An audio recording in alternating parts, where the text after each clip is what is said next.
বাচ্চারা, তোমরা কিন্তু কখনো মিথ্যা কথা বলবে না। মিথ্যা কথা বলা কখনো উচিত নয়।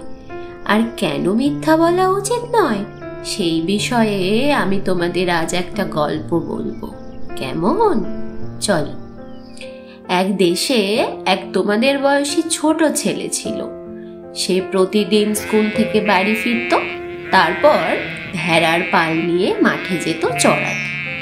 সেই সময় মাঠে অন্যান্য চাষিরাও আসত, তাদের প্রয়োজনীয় কাজকর্ম করত।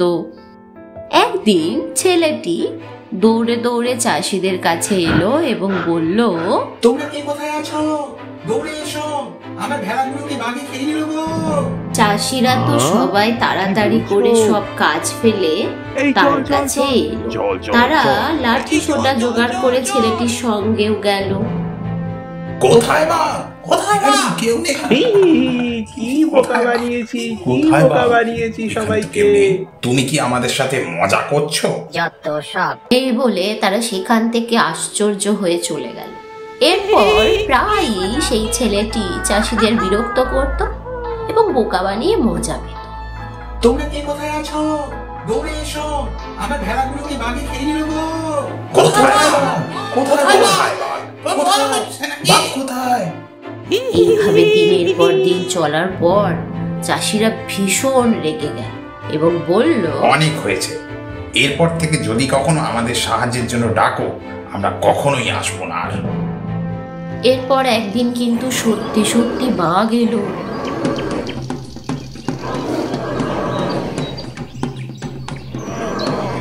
বাঘ ধীরে ধীরে ভেড়ার বাড়ির কাছে এলো এবং ভয়ে সেই ছেলেটি খুব চিৎকার করতে লাগলো, বাঘ এসেছে, বাঁচাও!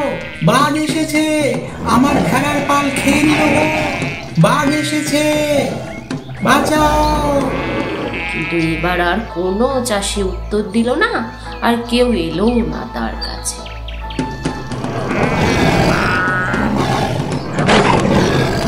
বাঘ এক এক করে সব ভেড়া মেরে দিতে লাগলো। সব শেষে ছেলেটির প্রিয় ভেড়াটিও আহত হলো। ছেলেটি খুব দুঃখ পেল। তার প্রিয় আহত ভেড়াটিকে সে বলল, তোমার সব বন্ধুরা মারা গেছে, তুমি প্লিজ আমাকে ছেড়ে মরে যেও না। এই বলে সে খুব কাঁদতে লাগলো। কিন্তু দুর্ভাগ্যবশত তার প্রিয় ভেড়াটিও মারা গেল।